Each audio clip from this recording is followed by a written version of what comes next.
a long weekend is just an excuse to get a long way from boring. With models up to 62 horsepower or room for 4. Go rugged, go big, go Gator. Stop by our dealership for special offers taking place for a limited time. Get great deals and service on legendary John Deere equipment.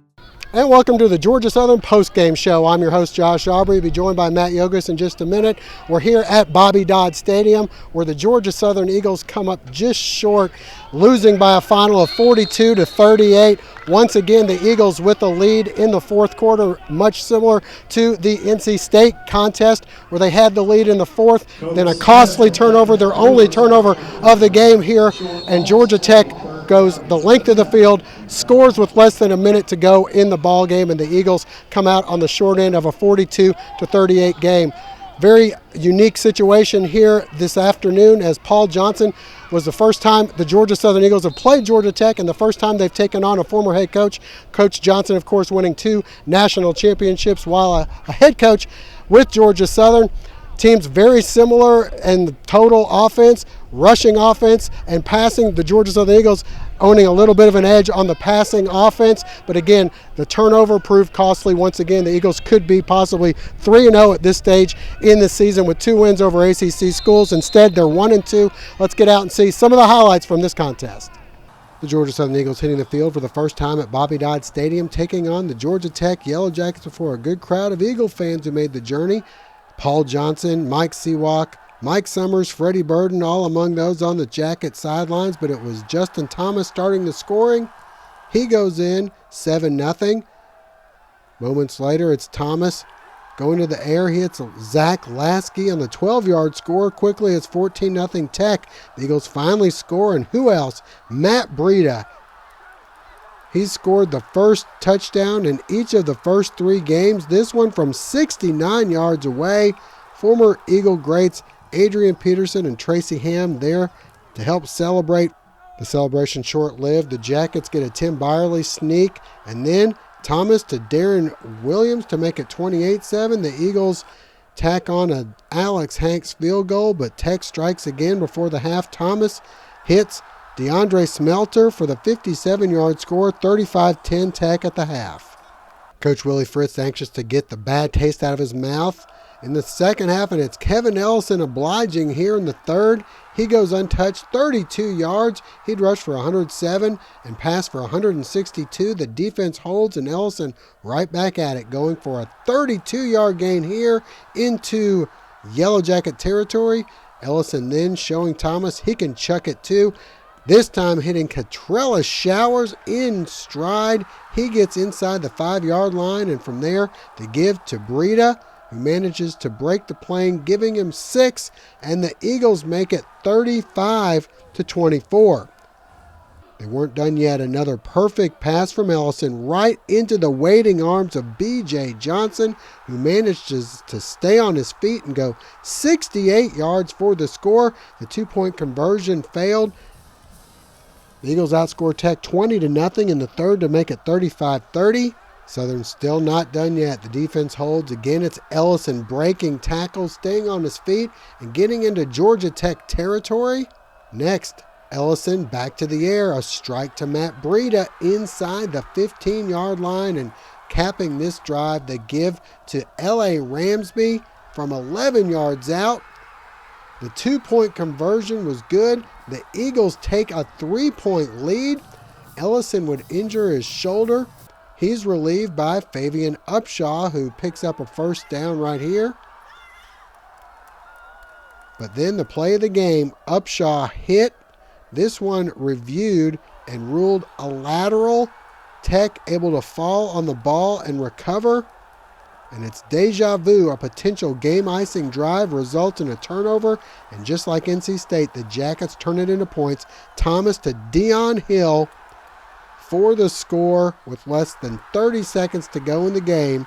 And the Eagles lose another heartbreaker, 42-38. 2013's been a great year for all of us. Got a couple things ideas. Get out of my office. Yes. Get into TC Outdoors and get out. Hunting season's here and TC Outdoors has everything you need. TC Outdoors, Northside Drive East in Statesboro, or tc-outdoors.com, your hunting and fishing headquarters. And join me now, the sports editor and Georgia Southern beat writer for the Statesboro Herald, Matt Yogus. And Matt, earlier this week we were discussing if Georgia Southern were somehow managed to pull off the upset, it would be the biggest win in school history. It was almost there. It was right there. Another turnover proves costly, and once again the Eagles come up just short. Your thoughts on this game right now? Well, I mean, if you're Georgia Southern, you have got to put this behind you and move forward knowing that you're down 35-10 at halftime. You're capable of scoring 28 unanswered points against an ACC team and take the lead in the ballgame. It was a tough way to lose. I think we said this after NC State, but it's almost easier just to lose by 10 and move on to the next week. But in a situation like this, Georgia Southern, I think, without a shadow of a doubt now, has proven that they belong in the FBS, if not, competing for Sun Belt championships right off the bat. It was really an inspired performance. Kevin Ellison, unbelievable throughout the third quarter. He got a banged up shoulder. He wasn't able to finish out the game, and Fabian Upshaw with that costly fumble that you and I talked.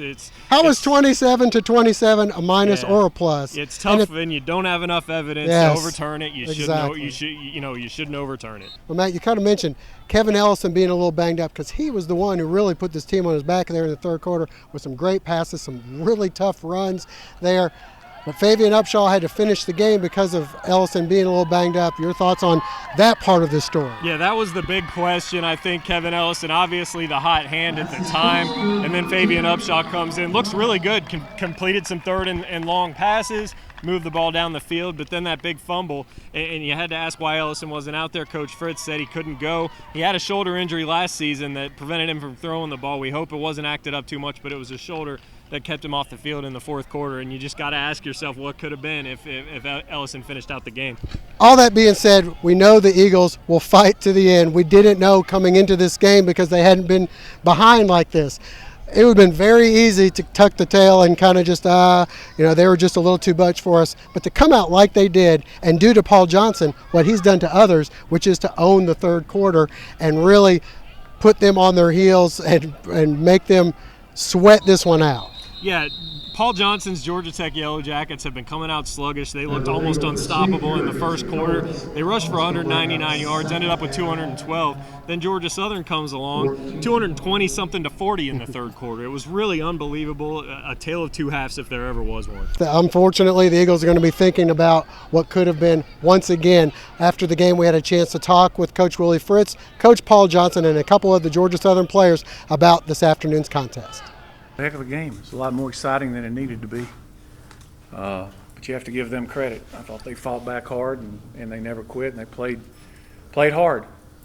At the end, we finally found a way to make a play on offense. So, a lot of stuff to still work on. 3-0, that's a good thing. And I don't want to take anything away from them because they played really hard and they played a good game. I mean, the long runs, we've got guys unblocked. It should be negative plays. We got two guys for two guys, but they can't decide who's got who, so you look like you're silly. I think they got a good team, but we helped them a lot in the second half. If we get down, we're going to try to throw the last punch and the first punch. We got down early, and we came back the second half. We knew we could do it. We know we're a great team, so we fought it to the end. Things just didn't go our way at the end. Oh, it hurts because we know we can compete with the highest level. And we're just trying to get better. So we're going to take this game, we're going to learn from it like we did NC State, and we're going to try to win our Sun Belt Conference. It's just a great game. Played a great Georgia Tech team. They're very coached well, and the defense did a great job with their schemes. So is the offense. Came out the first half not playing like we wanted to, and came in the locker room, got our minds right. Came out, put a great second half, but just didn't come out on top. The coaches told us, we got to play for each other. Just put our hearts out on the line, and that's what we did. We motivated each other to come out there and just play good. We played for each other. That was the best thing about it. We put stuff together and just drove the ball down the field. The defense did a great job, better than they did in the first half of stopping the run, stopping the pass, and that's it. Obviously we're very disappointed how we played in the first half. Disappointed not winning the ball game. Extremely proud of our guys, the way they came out in the second half and really took control of the game. My hats off to Georgia Tech. They had to score there at the very end, and things weren't going very good for them, and they took the ball down the field and were able to score. So congratulations to them, but I'm extremely proud of our guys. Kevin didn't feel like he could play. His shoulders hurt and he fell down on the ground, so we put Fabian in there. We felt Kevin had a hot hand going in there, and we were going to finish the game with him, and he wasn't able to continue, and we put Fabian in there. We got a tremendous amount of confidence in him, and I thought he came in and played very good. I think it's tough about some of the reviewable plays, and again, I am not trying to second guess the officials at all, but some of those are pretty tough. We've had this happen a couple times now where the whistle is blown and the play continues,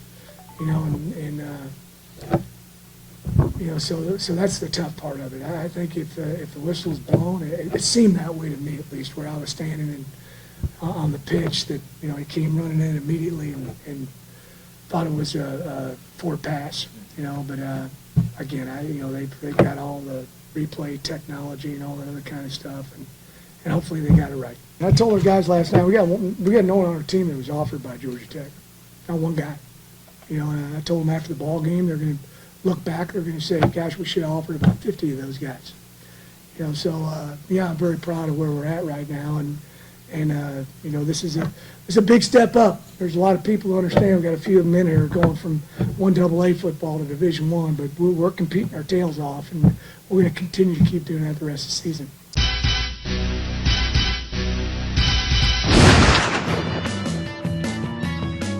If the clothes make the man, the surf shop makes him better. Find the look that's all yours. With a wide selection of only the best brands for gentlemen, it can be a very bonding experience. The surf shop at your service.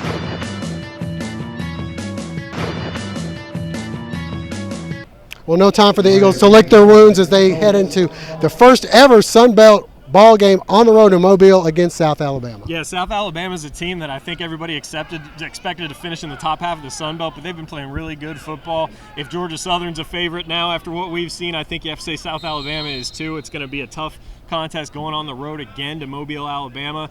Georgia Southern's going to have another test, and but they just got to remember right now they're 0-0 in the Sun Belt. Their goal of winning the championship still ahead of them. So you kind of got to build on that moving forward. All right, next week on the road in Mobile, Yogus and I will be there as well.